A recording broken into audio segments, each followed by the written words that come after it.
Ito naman, freedom to express normal behavior. Yung behavior ng cat at sa dog, magkaiba yun.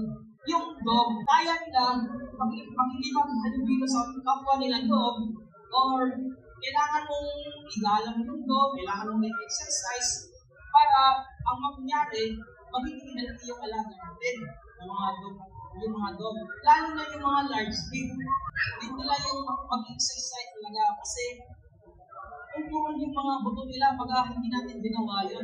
So, may mga dog din, hindi mo napakalubilo sa ibang dog, ang nangyari, magiging agresibo yan. Kung pansin ninyo, yung ibang dog, agresibo, makakita ng ibang tao. At saka sa pusa naman, yung pusa, huwag niyong igala yung pusa sa mga park, sa maraming tao. Kasi yung pandinig ng cat is aabot niya ng 1 kilometer.